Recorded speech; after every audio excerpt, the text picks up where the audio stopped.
All right, have we caught up yet? We have not caught up. There we go. And we have video, audio, excuse me, as you can hear by the coughing. Sorry about that.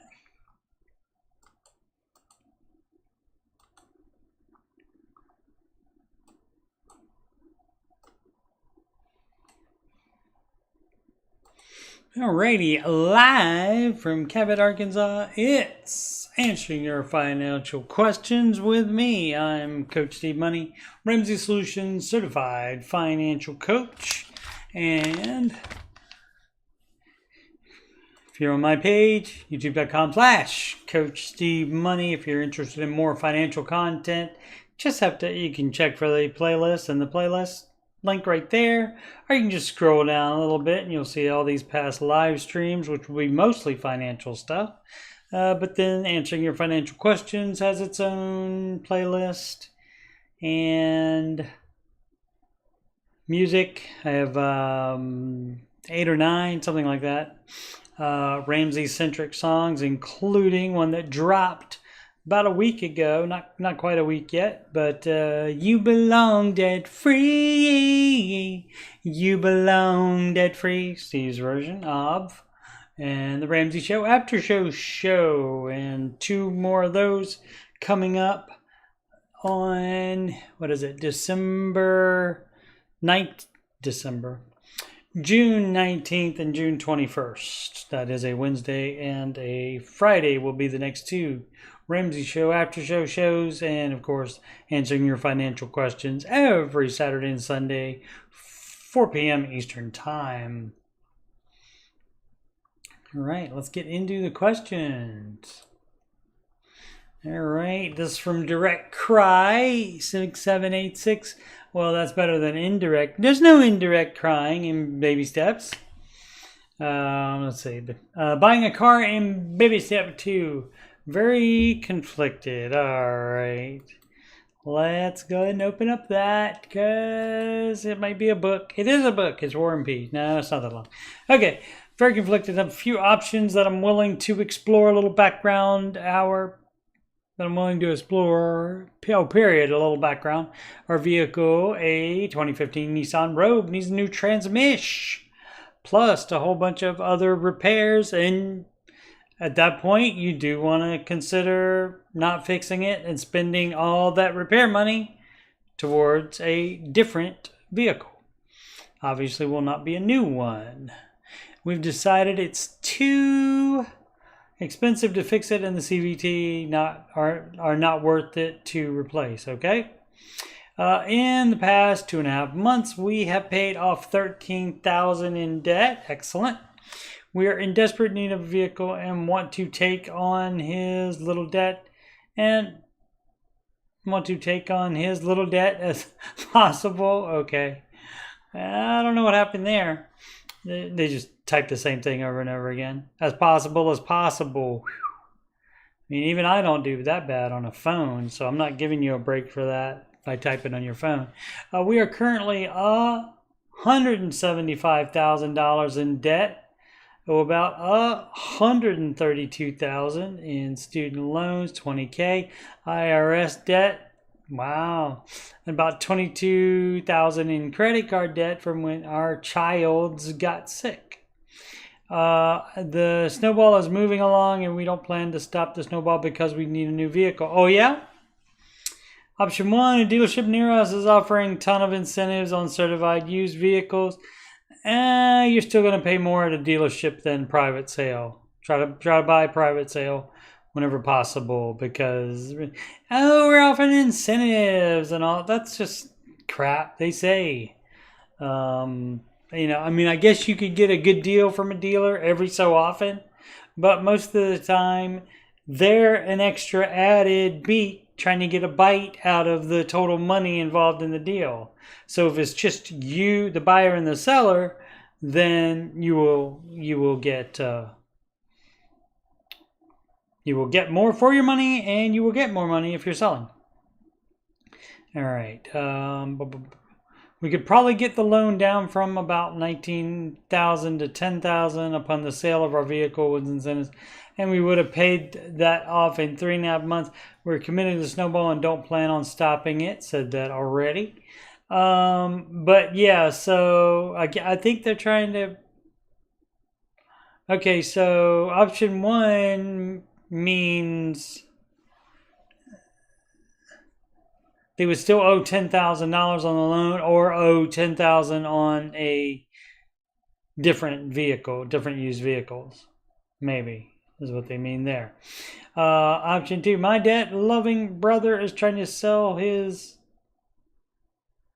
vehicle, a 2014 CRV, for $10,000. We are really hesitant to do this because we don't we are really hesitant to do this because we don't want to be in debt to family. The car would be fixed in about 2 weeks. Yeah, probably not. No debt from family. Yeah, you don't do that at all. So that's out already, even though you didn't fully explain it. Option 3, talk to said car dealership with all the incentives and see if they would be willing to buy my brother's vehicle. Yeah, I'm not doing that. Again, you leave out the dealer and you can get a better deal by leaving out the dealer, who will be getting the best deal out of it. Trust me. Option 3 would not slow the snowball at all because the car would become the smallest debt. What would you do in my shoes? We do need a vehicle for work. I mean, if it can work like that, I mean, I get you're still lowering the amount of that you owe.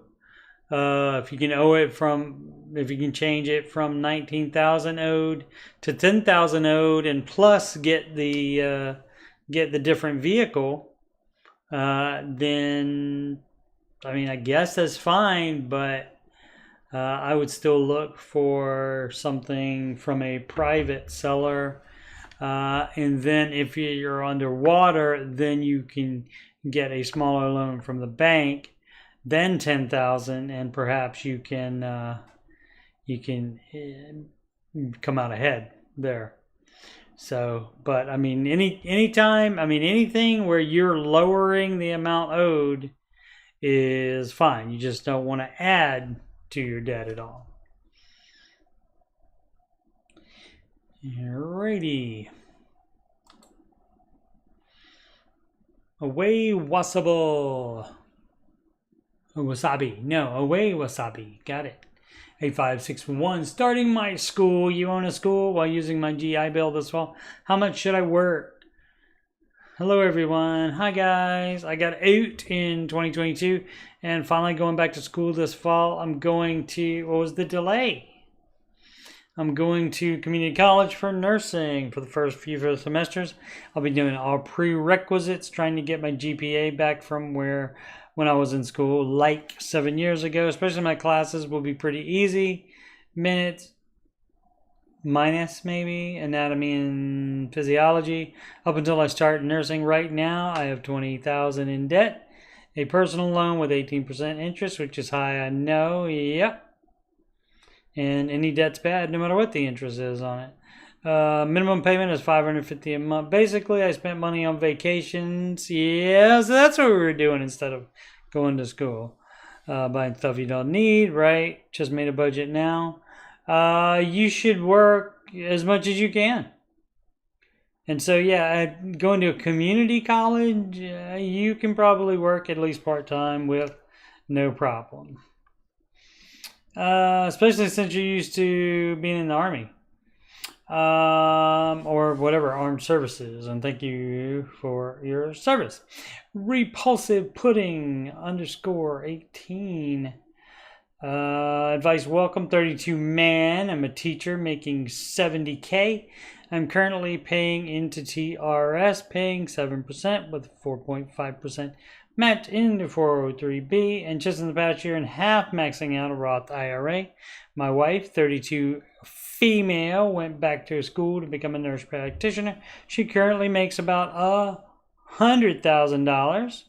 Her previous job had a 401k, but the new job does not provide retirement benefits at the moment. That's interesting.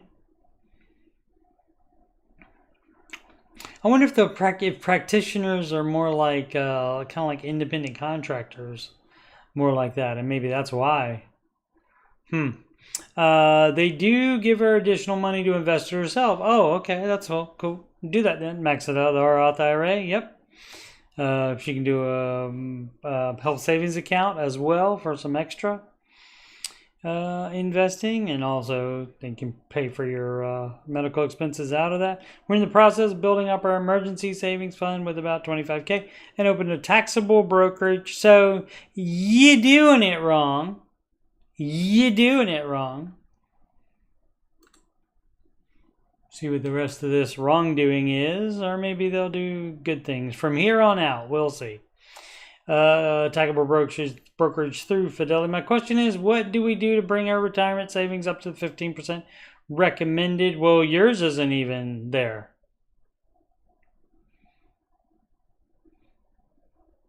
Unless half maxing out a Roth IRA plus what you're putting in the TRS. Now the 7% is all that counts. The 4.5% match doesn't count towards your 15%. So yeah, each of you have to do the 15%. But first, so you see, and this is what I was saying yesterday. If any of you lovely people saw yesterday's show, I was saying in order for everybody to understand it, it needs to have a lot more words here in the baby steps. Granted, these aren't the let's look at the actual Ramsey ones. So you do not have the emergency fund done. So apparently for these people, the step 3 would have to say save 3 to 6 months of expenses in a fully funded emergency fund.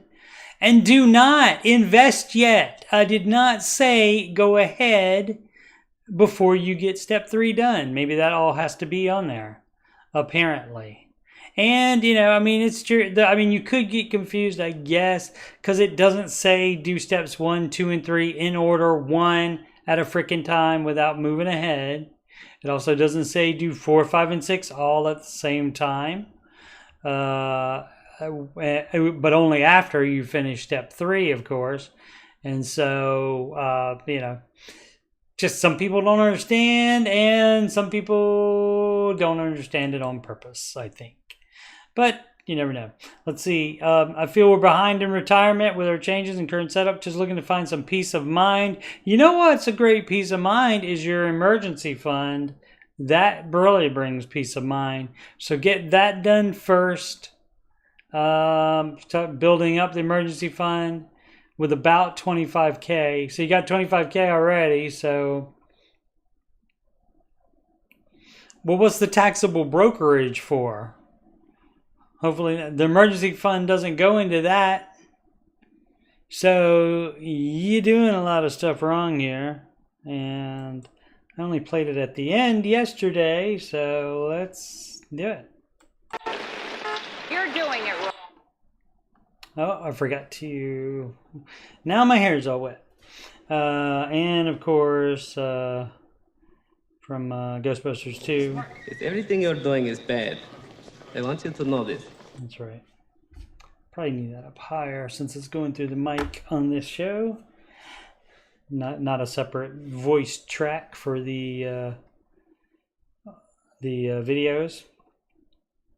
All right. So yeah. So you're doing it wrong. So the David Weiss, you would be finishing the emergency fund first, stopping all of the retirement investing. And then once you're done with that, then you would do that. And then if you're only doing 7% plus what half maxing out a Roth IRA is, which would be if you're under 50, which you are, that would be about $3,500. So I'm going to guess that's not going to they're not going to put you at 15% either, because Dave wants you to have 15% in the game. But again, only after you have the full emergency fund. Alrighty, let's see if anybody says They're saying the priority of investments. Yeah, you don't both need to save 15%. Yeah, nobody's saying.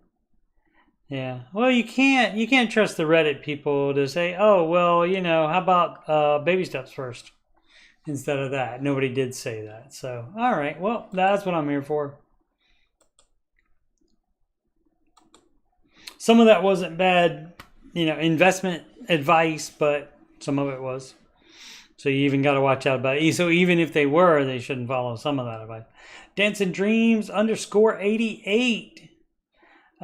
Do I need life insurance? 36 female, single, no kids, homeowner. So if you don't have anybody dependent on your income, not really. You could get some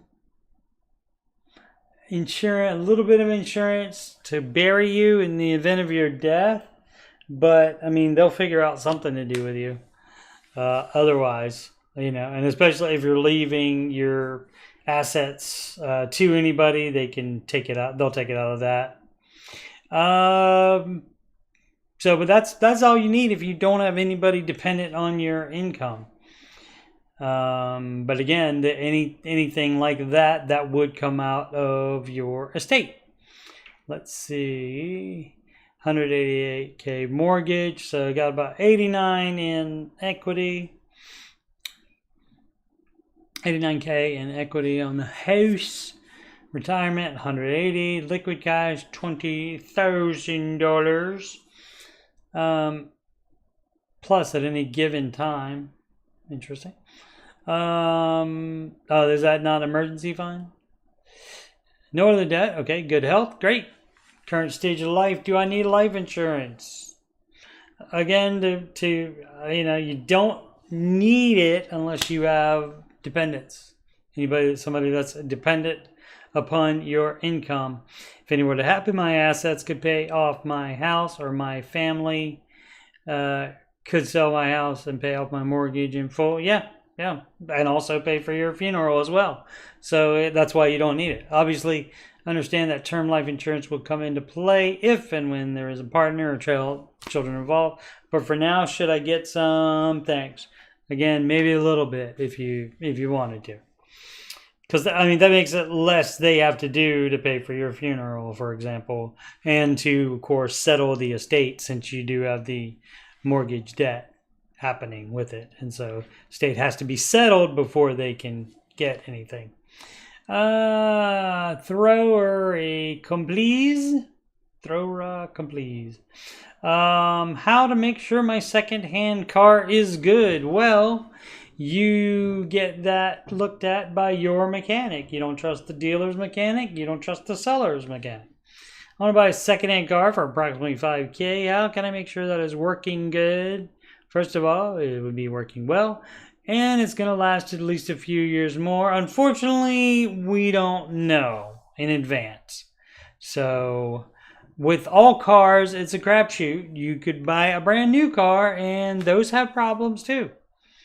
This is my first time buying a second-hand car. I'm afraid I'm going to end up spending more on repairs. Yep, I mean, that is a danger, and that again is why you have your mechanic look at it first. And what you can do is make an appointment with your mechanic. If you don't have one, find one, but you make the appointment for the seller, and you have ask the seller if he minds taking it. And if he minds, then you can tell him you're going to do that on your test drive. Then take it to a mechanic, and so it's going to be a while on the test drive then. Oh, Jimmy John, that looks decent, doesn't it? What is that? The hot firecracker chips in the. I could pass on that, but in general, that looks good. Vapor Walrus. All right, 28. Still live with parents. Afraid to move out again. Had to move back in last year. Will I be able to afford it? Currently, I just quit my previous job and starting a new job as a civil service position, 6-month probation. Hourly rate $22 an hour. I live in Queens with my grandmother and mother. Position is a 40-minute drive or so. And in the past few months, I learned how to be very frugal. I have about $9 in my checking account. That is for my everyday expenses. You think that's more than $9? Supposed to be more than $9? $9K maybe? Yeah, I don't know what that would be. 9K maybe. And I have about 14K in savings and just a little over 1K in my Fidelity investment account. I have 9,400 in student debt, so you shouldn't be doing any investing at this point, my friend. Baby steps in order, always. Afraid to move out again. Will I be able to afford it? 22 an hour. New York State isn't the cheapest. I mean, even though it's not New York City, that's not the cheapest. So I don't know. I don't know what apartments go for there. And so let's see if he says why he or she had to move back in with parents.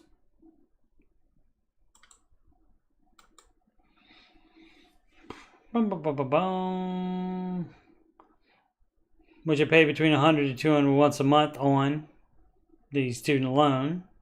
You're doing it wrong. I put $50 in my savings every week. The savings doesn't go over $1,000 in your starter emergency fund. 30 in Fidelity. You're trying to do everything all at the same time. The people love to do that. Trying to do, if you got $9, then you're on step 1. If you have full emergency, your starter emergency fund rather, you're on step 2. And so that's as good as it gets for you. And so there's no saving extra. There's no investing. You're doing it wrong. Mother keeps telling me I should have about 15 to 18K to move out to rent an apartment or room just in case I got fired from a job before my probation ends. Yes, out of debt and full emergency fund is great to have. Regardless, 28, Mr. Ramsey likes people to live on their own if they are adults, and you're 10 years past an adult. So did not say what he or she got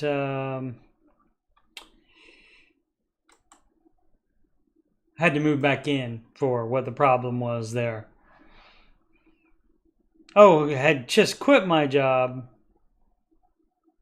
starting a new job. So I don't know if maybe quitting the old job is why the move in back with parents. But yeah, here's what we're gonna have to do. We're gonna do the baby steps in order, always. Everyone. There's no exceptions. Creative Gap 55605.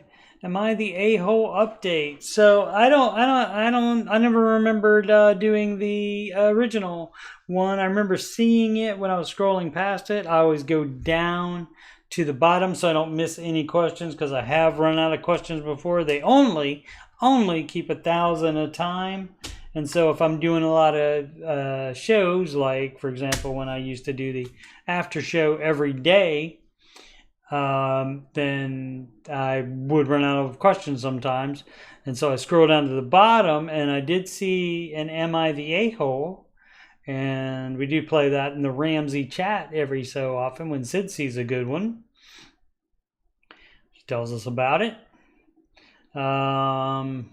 And so, but I think this person had the original post at some point, but I never saw it. I don't think I missed any questions. So see part 1 below for background. All right, let's take a look at it in order then, and then we'll get the update. How about that? Look, maybe some closure. Here's the part 1. Okay, I've always made great money, but when I got married, my husband and I, not me and my husband, agreed that I would be the one to give up career and stay at home. Okay, everybody agrees. Okay, and that's what you're supposed to do. Communicate, compromise, If you can't do those, time for counseling. Now our child is in school. I have a job, but I can only work so much because I have to be there to run our child to activities and be there when she needs me. Okay? I mean, you know, parents in general seem to go crazy with child activities, especially ones that cost money. So you could chill out a little on that, and that would give you more time to work, possibly. We agreed that my husband's job would come first, and my job would have to be flexible because we have no family around our support system. Okay. Everything that comes to our daughter falls on me. But he pays for, okay, you're doing it wrong. If you're married, you are supposed to have combined income. I mean, provide combined finances. Excuse me. Losing my mind. I've been up since like 5:30 this morning. Oh, let's see. All the household bills and all the groceries, extracurriculars, that would just, you don't do apostrophe S to make it plural. Dance was really getting expensive. Yeah, so maybe she doesn't do dance then. But the money should all be together. Let's see. We have no joint accounts or financial transparency. He just pays the bills, and whatever I can make goes to groceries and our daughter. I never have anything left for me, which I'm okay with, but what hurts is that he makes me feel like he's doing everything and I'm just another dependent. Yeah, so you need to talk to him about that instead of Reddit. So, I mean, you're not the a-hole here. You're complicit, though. Tell him we need to connect, right? But he says he's stressed paying bills. Has no time for us. All right. Well, maybe he didn't marry such a great guy. Unfortunately. I have no idea what's going on financially on his end, right? Could be anything. He's so secretive, and that's again, that's where you find that out before you get married, and then don't get married, if that's going to be happening. I don't even know his bank account. He recently said we might be getting evicted because his work slowed down, but when I see our tax returns, it's the same amount as last year. Well, if his work slowed down just very recently, they wouldn't show up in the tax returns yet. To defend him on that part, he started trading in Forex, but claims it's not taking anyone's money, but we're facing eviction. Yeah, he's full of crap. It is taking money. I think he lost money in Forex. Yeah, I'm so scared. Yep, I really want a divorce. He talks to me so degrading. Yeah, I mean, it might be time to do that. I mean, you know, it's time for counseling, apparently, because there's no communication.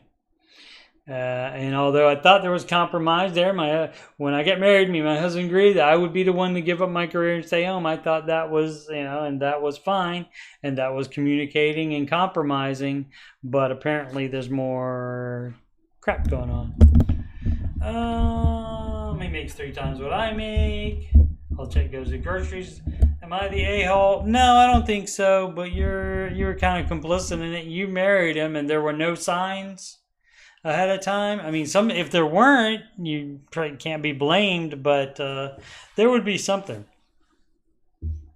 You can't support you and your daughter. Well, if you get divorced, eventually, not right away, but eventually, he would perhaps have to pay some child support. Give up all my earning power, please help. There's no magic, unfortunately, to fix this situation. So, if you want to try to make it work, again, you got to go see a counselor together. If he won't go, which is a very common thing, then you need to go by yourself and find out what you need to do about it. But yeah, there's no way to fix it. You have to either fix the marriage or, get out. If nothing's going to change, that's why you shouldn't have married him in the first place. And so, understand that it might be difficult. So let's see what the update is. I asked him to sit down with me, and he said things are so far gone, there's nothing to see. If I can't contribute to the big bills, then I can help. I see. That's nothing. That's all very vague. Does not give any details on it. I really think we're getting evicted soon. I told him I'm going to take our daughter and stay with my parents a few stays away until we can figure this out. He's now guilt tripping me, saying I'm abandoning him with this mess. I told him we were possibly going to be homeless, living out of a hotel, and I can't have our daughter living like that. He said it would be temporary if we face eviction. He won't be able to rent it or buy a house, maybe rent or buy a house, I think. And I don't make enough to qualify. He's really making me feel bad, like I took advantage of being home and working around our daughter while he held everything down.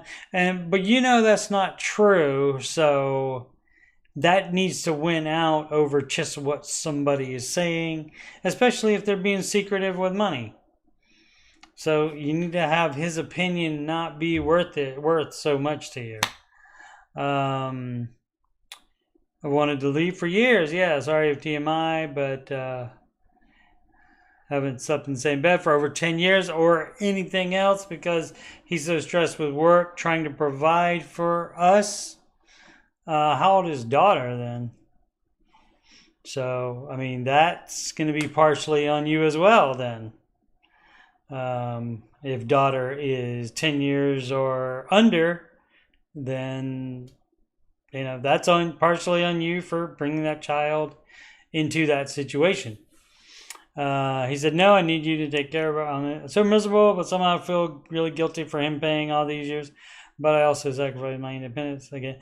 I mean, that's, so, you're not 100% guilt-free, but you're not being secretive about anything as far as I can tell from this, and granted, and this is probably the deal with most of the actual AITA posts in that subreddit, where the person typing it words it in a way that they will sound less like an A. So, but I would have to say you're less of an A than he is, in my opinion. With the limited information, he could have information that you're not sharing. Also, that might change my mind or put it more towards 50-50 that you both are. But you're doing it wrong. Definitely need counseling. Regardless. You need counseling regardless, even if you do go live with your mother. All right, what should I... Got to use fake names. You don't have to. I didn't. What should I do? 35-year-old man. Let's go ahead and open her up. I own a multi-unit. And my girlfriend owns a house that we live in. Don't check up. You're doing it wrong. We do not mix finances. That's fine because you're not married yet. Get married and then mix finances. My stuff is in my name, hers is in her name, but we do split all the bills at her house 50-50. We have a baby on the way. Get married first. Get married now. And I would like to free up money each month because those daycare bills are no joke. Indeed. Truck payment is $400 a month. Maybe you sell the truck. Have about 20 grand left on it. Maybe you sell the truck. Before I get the sell the truck stuff, it's not an option really. Of course it is. You just don't want to. With 2 houses in more rural areas and a rental that always needs work, I need a truck. No, or you could sell the multi-unit and pay off that truck. That's a great, and then have more money possibly, depending on the equity you have in that. So yeah, you can do it. Again, just don't want to probably. Nothing fancy, but compared to what's around when I look for a $5,000 to $10,000 truck, I'm much better off with what I have. Justification station there. All aboard. I have about $25K in the bank. Do I just pay the truck off and be done? If that's your lowest debt, if you don't have debt on anything else, then yes. But whereas again, with 2 houses and a baby on the way in 4 months, I don't have a lot of time to get my savings back up. If something happens, I do have a home equity line of credit available that I never use. Don't. And approximately $70K in credit card available if an emergency happens. Besides house and truck, I have no other debt. What should I do? Again, that's going to be the baby steps. And so Mr. Ramsey would tell you first to get married. And then second of all, you follow the baby steps. Instead of doing all this stuff out of order like you're doing it. So yeah, no, you don't need to be a landlord. If you can't even pay off the 20 grand truck and you have 25K in the bank and it's that bad and you have to do that much work on them, then sell it. So sell that. And if, like I said, if you have the equity in that, that would be a great start. That can hopefully pay off any other debt you have. If you have any credit card debt, it doesn't say, it just says how much is available. And so the idea is no debt. I don't know if you're familiar with Mr. Ramsey, but he's the no debt guy.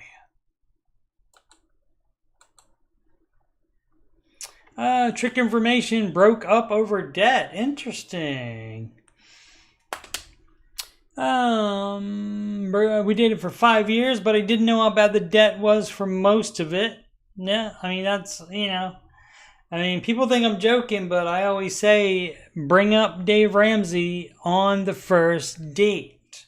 So that way you can talk about this stuff, and if it's a deal breaker, then let it be a deal breaker. And apparently you broke up over the debt, so that is. Let's see. When he finally told me about the debt, he lied about it. So yeah, so not good. Not good that he waited so long to tell you. Not good that he lied about it. He couldn't afford to buy a ring, which I was okay with, but I didn't understand because he had a good job and he never seemed to be denying himself anything. Of course, that's why he can't afford to buy a ring, because he's doing vacation, nice apartment, etc. That's why he couldn't do that. Once we were able to get a handle on his debt, he said he would cut up his guard and work towards paying it down. Except he did none of that. Of course, continue spending and planning trips. I, on the other hand, have zero debt and yeah. So so in this situation, and 2 questions ago, you have to push the issue. You have to find out about people before you get married, before you get engaged, before you have children together. You have to push the issue. You cannot just let things go. When you saw all of this stuff, that should have been it right there. Maybe it was. Maybe that's when they finally broke up, but probably gave the person too much leash. Already broke up over debt. We had dated for 5. Oh, I did that already. Where were we? I, on the other hand, have zero debt and about $500,000 in net worth. 29. He ended up breaking up with her. Interesting. Because I was nagging him too much about his spending. That's probably the best. Did I dodge a bullet, or should I have paid off his debt? No, you have to be married first. And are you going to marry, somebody that holds back information, and somebody that when they give you information, they lie about it? So, we, again, not hearing his side of it. So maybe you've done some stuff as well. And maybe it was for other reasons than nagging him too much about spending. So at this point, we don't know. But from the way you're describing it, I would think you did dodge a bullet. I mean, it's different if you. I mean, what you would do is you would talk about it, and you would make up some kind of plan for the future, especially if there's like engagement talk happening. So you would make some kind of compromise even before getting engaged. So talk to each other. Don't wait until you have to post it on the Reddit. Talk to each other. I'm crazy 100. Where to start? Generally, step one, $1,000 starter emergency fund. Just looking for advice. I am a 24-year-old man that seems like I keep putting myself in the same spot. I'll be really good at somehow saving and paying off all my debt, no more than $7,000. I have a good job that pays really well. My rent, though, is more than half my monthly income. Get a cheaper apartment. I tried the 50-30-20 rule, 7-20-10 rule, and apparently that didn't work. Tried making a budget and never been able to stick to these rules when I'm back to zero. I'm wondering what people do to stick to it, to stick to it. Recently I've been trying to make a budget, but I can't stick to it. I'm also bad at saving. I don't know where to start or what to do. You have to decide you're going to do it. You have to decide you don't want this to happen again. And if you physically can't help yourself, then you need counseling. So, but you need to decide to do it. Baby step 0 is where you decide you're not going to do debt anymore, among other things. In baby step 0, forthcoming video on baby step 0 and baby step 3B, the missing baby steps. Let's see. Get push coast, buy a new house, or wait it out. My wife and I are debt free besides the mortgage, and we're trying to weigh the pros and cons of moving. We currently owe about $150K on our house, estimated $285K value, so about $135 in equity. We don't mind the home we're in, but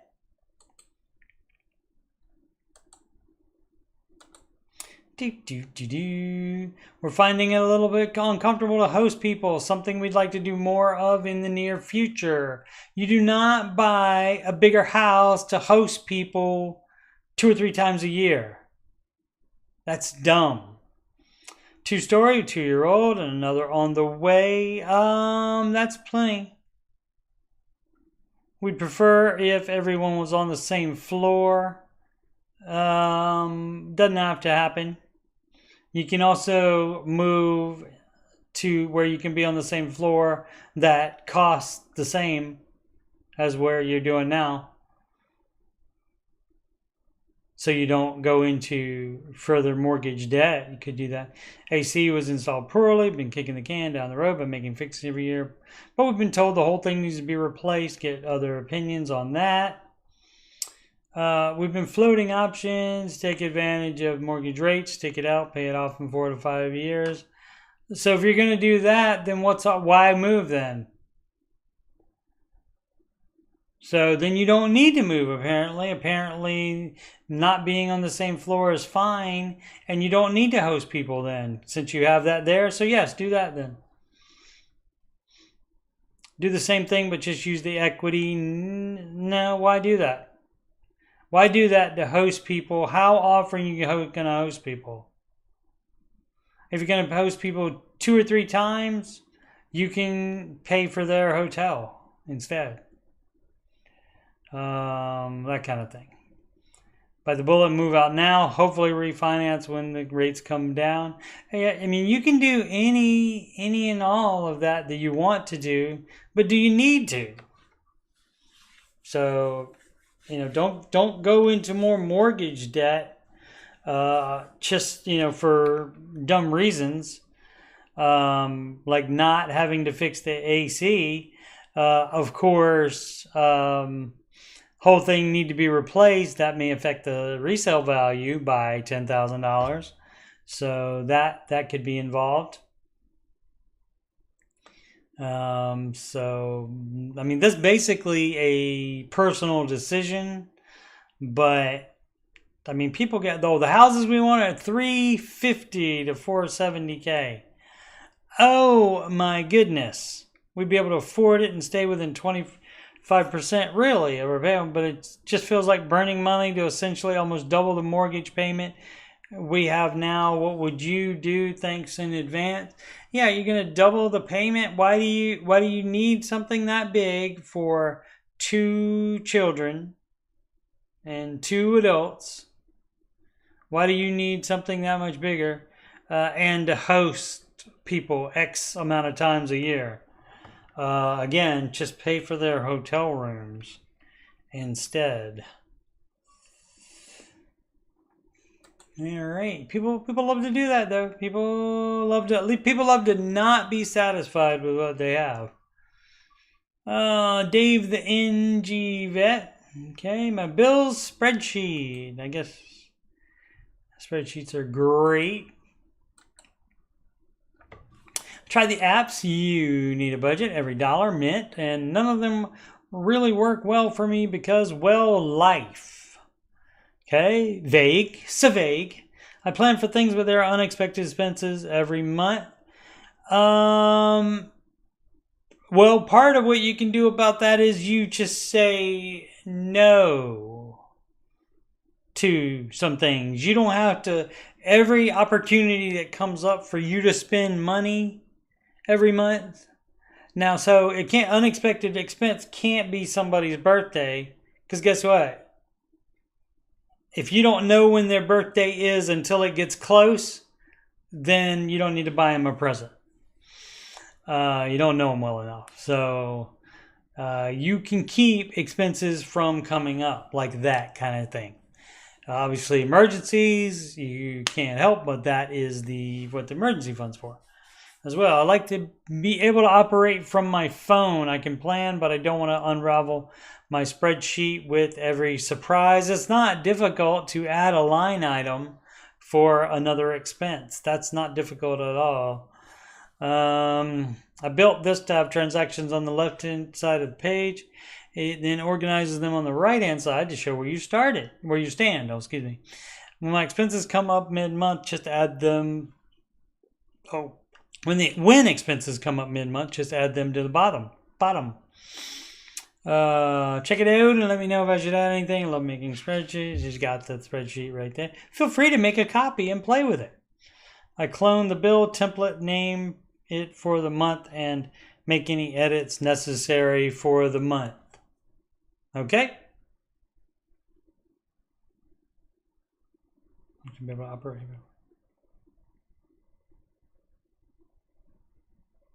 None of them really work for me because, well, life. Well, okay, I would also say none of them would work for me either, although I have only tried every dollar. But yeah, none of them will work for me either because they don't do what I have my spreadsheet do as well. So I don't think the guy's having a problem. He just wants to share his spreadsheet. All right. Yeah, I thought he was having issues with it and complaining about the unexpected expenses every month. Like you cannot add it. You can add it into some of the budget stuff, but maybe not as easily as just adding in a line. You said add line above, add line below, and then you type what it is, and then the formula already automatically calculates it in the total field.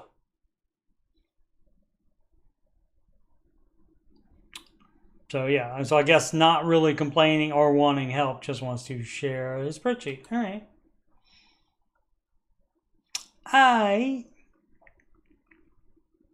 Should we sell the house or file bankruptcy? My husband, 34 man, and I, 29 female, are $85,000 in credit card debt. We own a home and have a combined income of $140K. You're not bankrupt. The interest on these cars is absolutely killing us. The minimum payments alone are $2,500 a month. We have about $100K equity in the house. The cards have been cut up for over a year, but we've barely made a dent in the principal.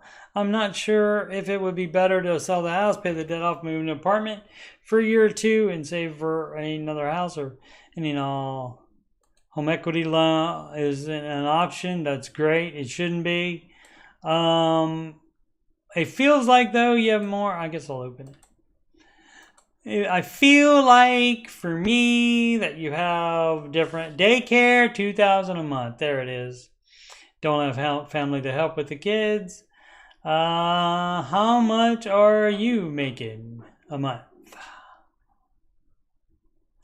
If the let's see, total income 140, so 70, so that shouldn't be a lot. What I want to follow the steps, but I'm just not sure it's possible. There's got to be, where else is the money going? So we need to know where else is the money going. Locked post, new comments cannot be 420. Let's just check another. Let's just check some of them. I'm just basically looking for the, no more best ski trips for you. Were there best ski trips somewhere in there that I missed? Nope. Didn't see that.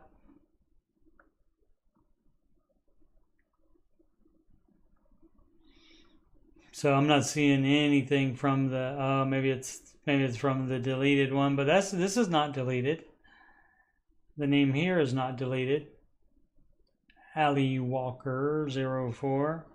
So, but I'm not seeing OP here, so I don't know what their money. They got a lot of money going somewhere else other than to daycare, and so that needs to be found out what it is. I'm curious about your how you're that much in credit card debt if you make the combined double the average household. Yeah, you don't have a debt problem, you have a spending problem. Absolutely. Problems with both, obviously. How did you rack that up? Yeah. And, I mean, it's way too many comments to go through, but so I don't know if OP, the original poster, actually explained any of that stuff, but left out much information that was needed to be able to say what's going on with that. And so the general way that this works on here is that it's not going to be necessary expenses. It's going to be fun expenses, and they're doing too much of it. And that's generally the way it is. But, we don't, at this point, we don't know, but that's just the way it generally is.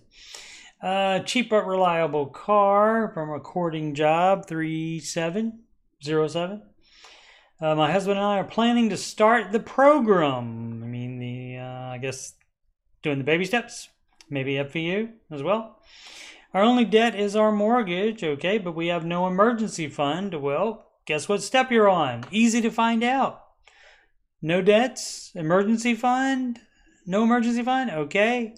You don't have the 1,000, so you would start with that amount, but then you would immediately, with no non-mortgage debt, you would immediately go to 3 to keep going past the 1,000 and get it up to 3 to 6 months of living expenses. If you have a mortgage, I do recommend the 6 months.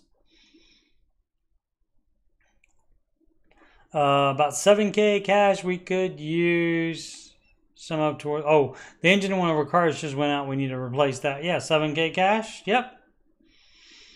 With how old, how many miles to go with, you have your mechanic check it out. So, I mean, it's a crapshoot on anything. Even a brand new vehicle can be a lemon. Is it better to spend as little as possible and upgrade when we have our emergency fund? Yep. We're feeling pressure from family members to get something newer and more reliable since we have young kids. Okay, so if family members are not contributing, they don't get a vote for that. They don't get a vote. So yes, you have the right instinct, as little as possible, and you upgrade after you have the emergency fund. Cool, cool, cool. Good job. You figured it out yourself. Check your marshmallows, okay? Get my master's degree or wait until I can pay in full with cash? Yes. Second one. That was easy. Not even going to read that one. There's nothing that would make that. No, get debt on it instead. There's nothing that would change the answer. But I mean, you can do an add-on answer like, well, maybe you don't have to pay it in full with cash. Maybe your employer or a new employer, if you're going to want to change jobs, perhaps would kick in towards it. perhaps. So you could go down that route. So that's like an improv class. That's a yes and. You know, instead of just saying the second one and being done with it, because we do like to have options here, and especially options that people don't even consider a lot of times. CCCS Clark, okay. Roll over 401k. Okay, plan on retiring in 5 years. My financial advisor wants me to roll over my 401k into an IRA now. Is this good advice? There needs to be a question mark after that question. Alrighty, Clark. Roll over 401k. Okay, so he's trying to get you to pay taxes now on the contributions.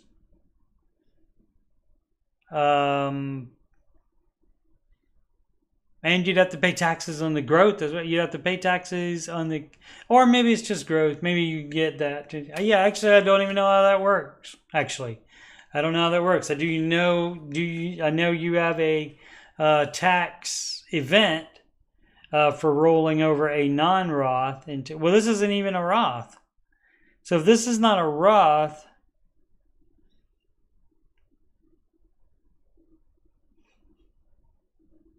Yeah, if this is not a Roth, it's not going to have any, it's not going to have any tax implications to roll it over then.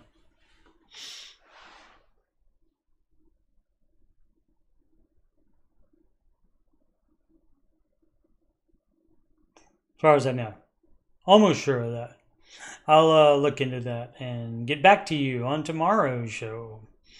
Okay, so let me write that down there. Boop, boop, boop. Where is a pen? Sometimes we have pens. There we go. 401k rollover to IRA, and yeah, so if it was going to be rolling over to a Roth IRA, and it may be, and the person just didn't say, but it just says IRA. So I mean, I could understand that.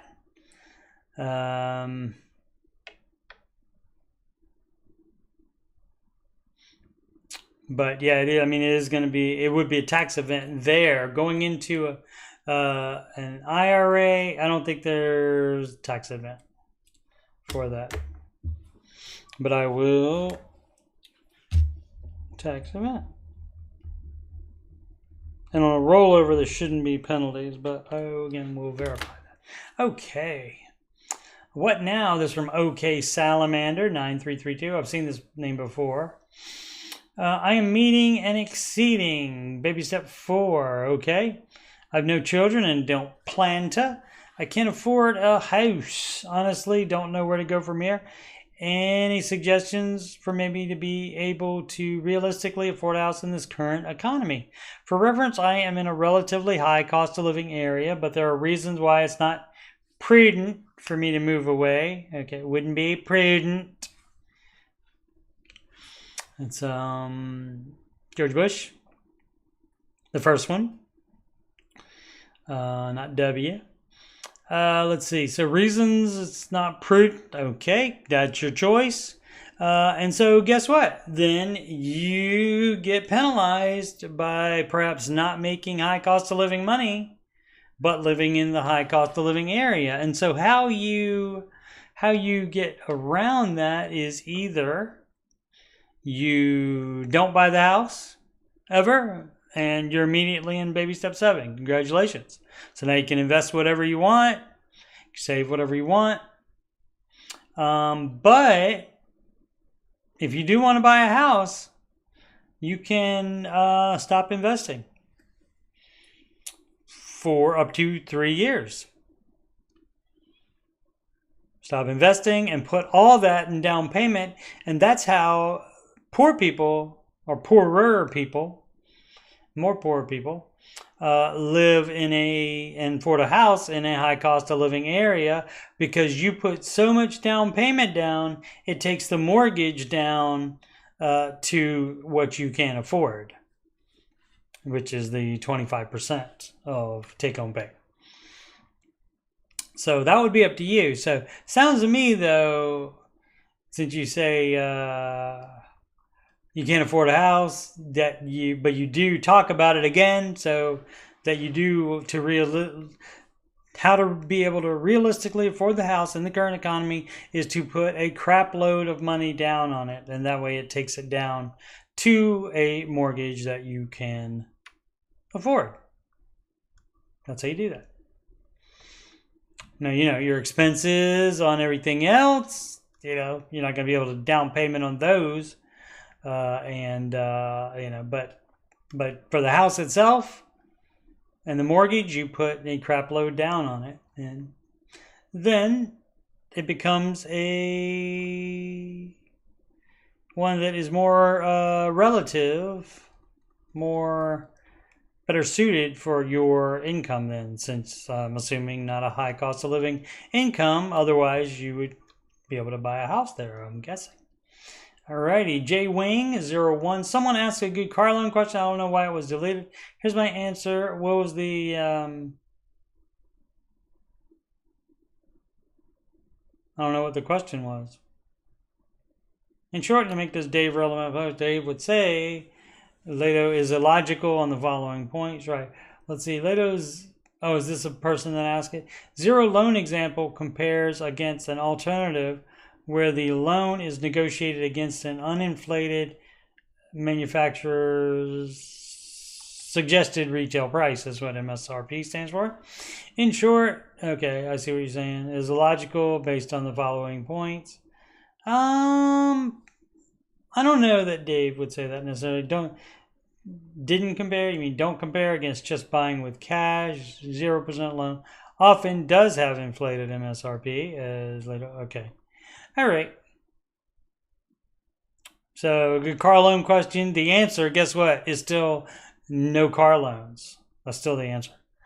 So that was easy. Frequent Scallion 32, living at home with parents. And guess what? Wherever you live is home. That's your parents' home there. Everybody calls it home. Don't know why. I know it's your home for a long time. That doesn't mean it is once you're 18. I want to start this post by saying how lucky and fortunate I am. A 24 man working as a financial analyst at a big bank in San Antonio, Texas. I make $77,000 and save and invest the majority of my income. I love the game of building wealth and growing my net worth. It's super fun to me and almost like a hobby at this point. Yeah, because you're living at home with mommy and daddy. So I'm sure your life is super fun. It's yours. It's your money, your life. That's what you choose. You can do it. I have an amazing relationship with my parents. Get along great. That's excellent. They tell me all the time that they love having me home. And I don't want to move out since it's beneficial to my future and we get along great as a family. I love being home. So what's the rub here? Or do you just want to share? Like the guy with his spreadsheet. Say it's $5,000 a month. Where's the rest of the money going? I feel like I'm making the right decision by staying home and see it as an investment of future many people don't have the opportunity to make. Yeah. Oh, here we go. The problem is most of my coworkers and friends my age have all moved out of their parents' home and now live on their own. Sometimes they make comments about me needing to grow up. Well, again, other people don't get a vote. Okay? I mean, and they may just be messing with you. They will make a little fun of it. I say older co make a little fun. So, I mean, that's up to you. If you know they're somewhat joking, but part of me gets embarrassed and I start to question if I'm making the right choice. Well, that's all in your head. You have to work that. You're the only one that can work that out. Maybe with help of a counselor, perhaps, if it's that bad. But should I just ignore them and stay put? I mean, is this the middle school or elementary school and they're the bully? Come on, man. You're a grown-ass man. This is where some people I guess include myself since I'm bringing it up. This where some people would say the living at home, and maybe this is why Dave wants you to move freaking out, because maybe your adultness is stunted by living at home with parents. So maybe that's what the dealio is. And so then you can't live. Then you're not living out on your own, and can handle it. So, and you may have a hard time whenever you do move out, as far as handling it. And the younger you are, the better to start that would be generally. But yeah, I mean, stunted. Adult growth, I guess. So you can ignore them, lie and tell them I moved out. Why? It doesn't matter what they think. Doesn't matter what anybody else thinks. What would y'all do in a situation or advice you can share with me? It would never happen. Anyway, even if it was about something else. If they're not just busting chops and they're being mean about it, then they're not your friends, so it definitely doesn't matter what they think at that point. If they're just busting chops, you roll with it. If you're being embarrassed and you're questioning, then that means perhaps you're seeing the benefits of moving out. Any thoughts, any advice or perspective would be extremely appreciated. Thank you. 59 comments. Hopefully some of those guys said something like all that.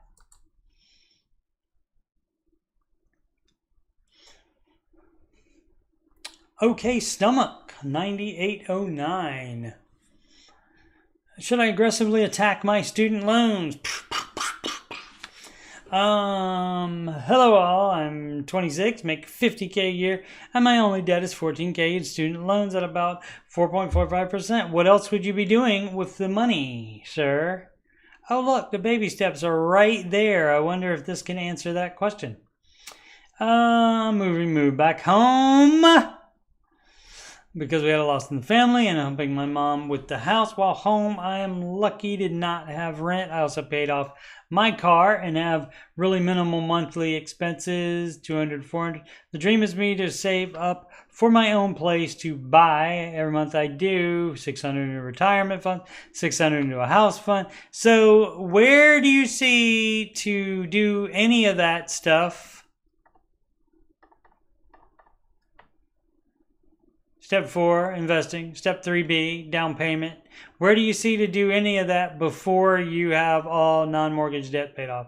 Step 2 happens before the rest of them. Steps 1, 2, and 3 in order, one at a time without moving forward before doing steps 4. And you do steps 4, 5, and 6 at the same time once you get there.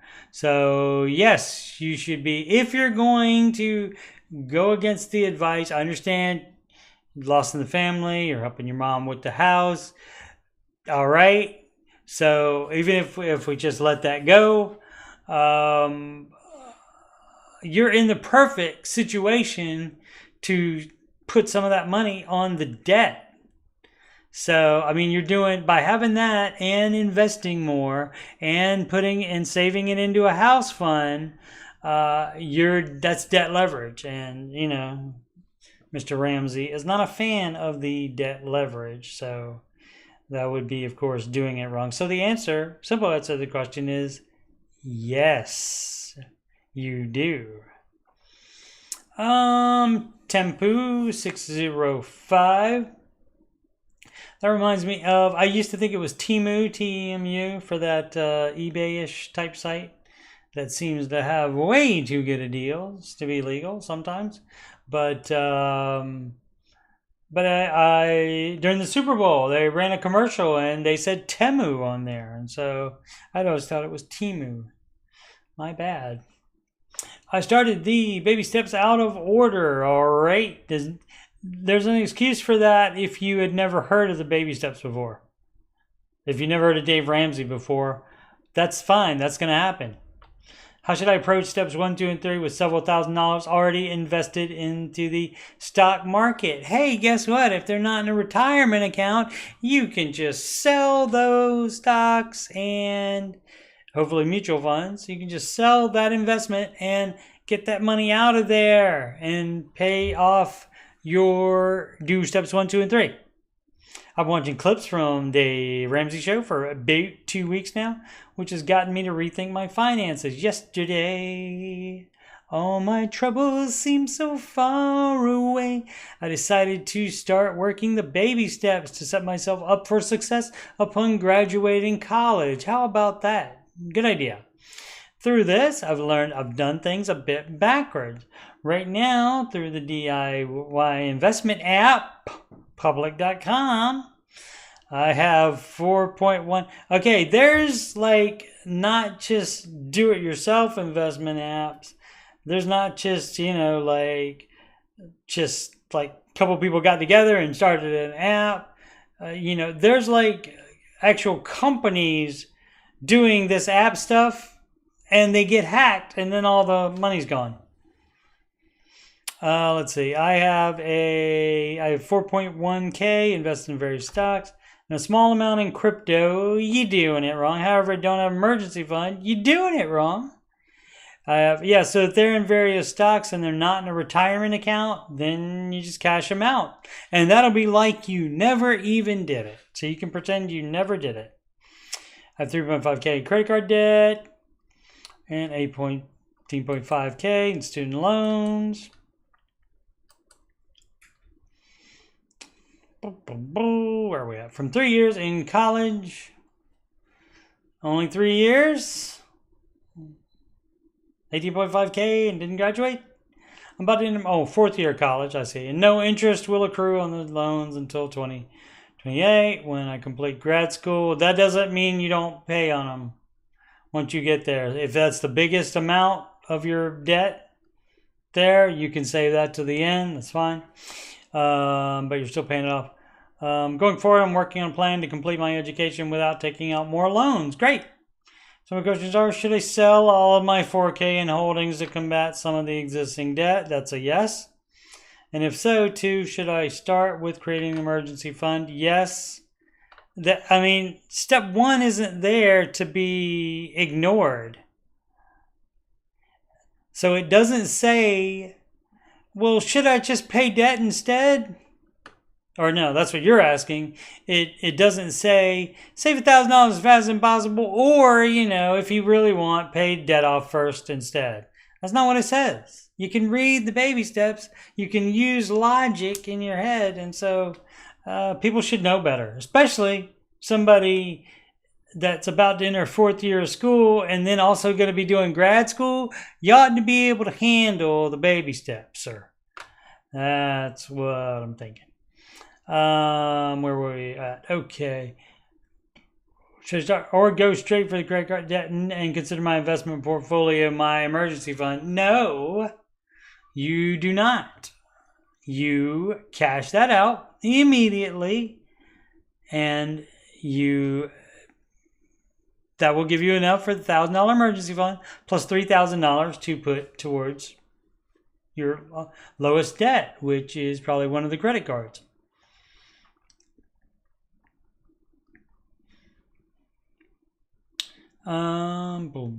Hesitating to sell any of my holdings. Tough. Mostly because of my FOMOs. Too bad. What if one of the stocks I own skyrockets right after I sell it? What if it goes down?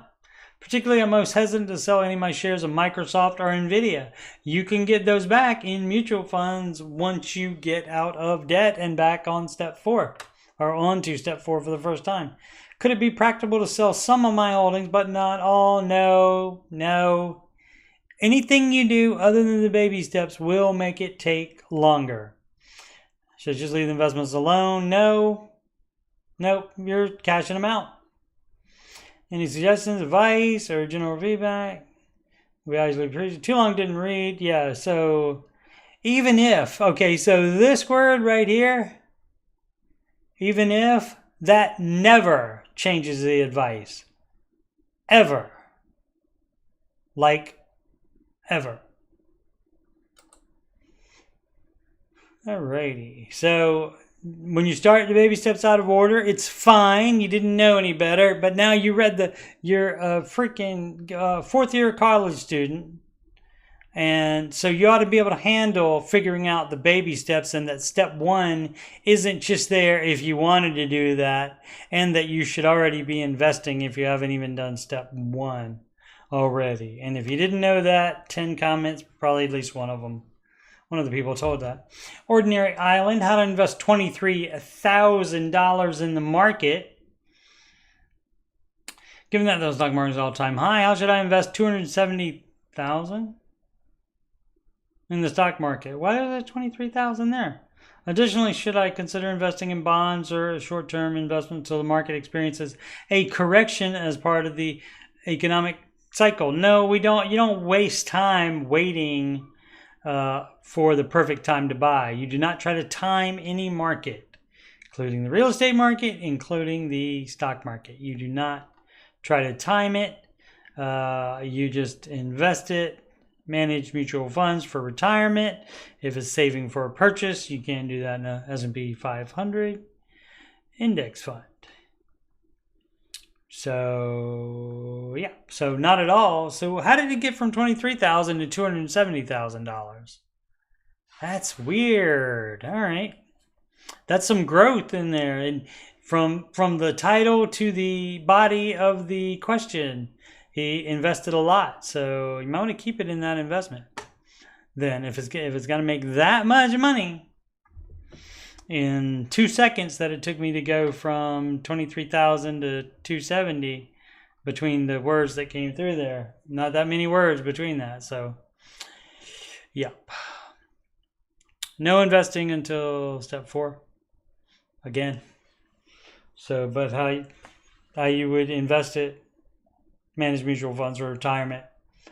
S&P 500 index fund if you are saving for a purchase, such as a down payment, but you do have to have at least 5 years to ensure that the market will most likely be up when you need the money. Starting to see progress. 44 years old and have been in debt since my freshman year of college. Got my first credit card to buy textbooks and carried a balance ever since. Also took out car loans and personal loans and bought a house with 0 down payment thanks to the VA. For a long time, my career was keeping up with my stupid spending habits, and I was getting enough in annual raises and bonuses that I never felt broke, even though I definitely was. Yep. Started the baby steps in July of last year with $80K in non-mortgage debt, $20K. 401K, stupid, I know. Yep, $20K personal loan, $30K in credit cards. Oh my goodness, War and Peace here. Let's see. Where were we? 10K car loan, 65K after tax income. I also owe about $200K on my own, which is worth about $275K. And I'm just gonna already sitting in savings, you 1K of that to create my emergency fund, and the rest was thrown in the car loan. Good job. Oh, technically not the smallest debt, but I knew I could kill it in the first month, and it would free up $350 a month in my budget, which was underwater when I first created it. Well, you're either going to follow the baby steps or you're not, or you're going to try to improve on them and do it your own way. Last year, getting budget really nailed down. Currently got rid of all but $8K of the cards. Last week I picked a part-time job. Okay, great. One end, I told myself when I started that once I finish the baby steps, I will quit. On the other end, I've done some math that says if I do it for 10 years, it will pay off the house. There you go. I'm really embracing the gazelle intensity concept.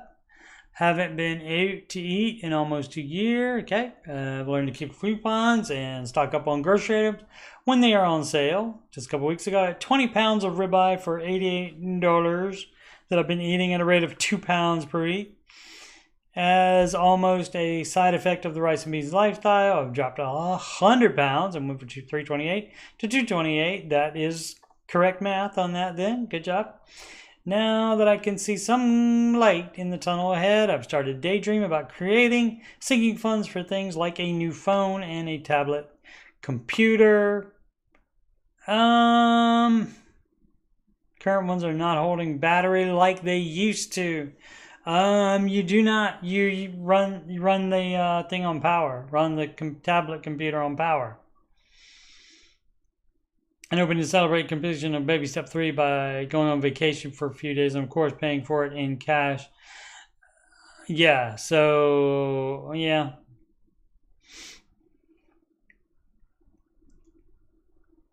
Daydream. Oh, okay. About doing that. So he's not doing that yet. So just thinking about a new phone and tablet computer. Okay. Everything goes to the debt now, though, my friend. Anything I'm missing that might help accelerate the process even more by not doing it your own freaking way and doing it the baby steps way? That would accelerate the process even more. I've truly learned to despise debt and I'm never going there again. Okay.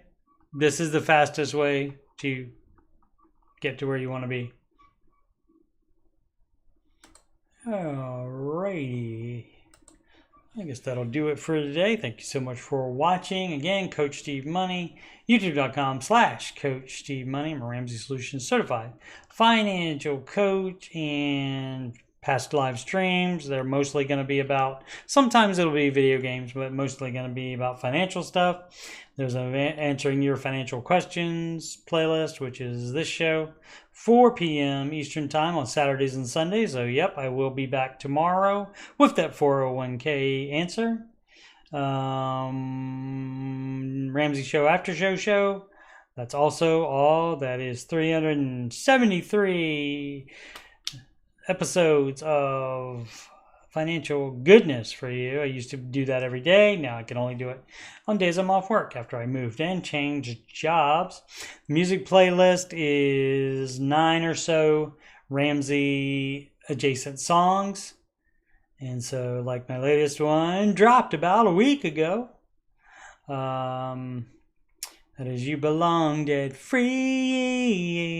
You Belong Dead Free. Steve's version, not Taylor's version. Let's see what else we got. Oh, plugs. Alrighty. Again, I'm Coach Steve Money, Ramsey Solutions certified financial coach, and you can schedule a free financial coaching consultation with me at calendly.com/Coach Steve Money. You can email me about coaching or anything else on my YouTube channel, coachstevemoney@gmail.com. Channel donations can go to paypal.me/Coach Steve Money. Alternatively, you can go to Cash App, $Coach Steve Money, or a Walmart gift card to coachstevemoney@gmail.com. Wait for the ticker to catch up with me. Upcoming streams. It's going to be this show, answering your financial questions. Like I said, 4 p.m. Eastern Time. Saturdays and Sundays. And there's going to be 2 Ramsey show after show shows that I know of. And that's going to be Monday. Nope. Oh, I thought I changed that. I thought for sure I changed that. Oh, I didn't hit save. That was the problem. I did change it, but I forgot to hit save on the text file. My bad. So the 30th is over. The next one's Wednesday, June 19th and Friday, June 21st. So just 2 short days apart. And we'll be doing another Ramsey show after show 2 of them in 3rd week of June there. Alrighty. Thank you so much for watching. Please subscribe, like, and comment. Thank you so very much. It's very much appreciated if you have done that already.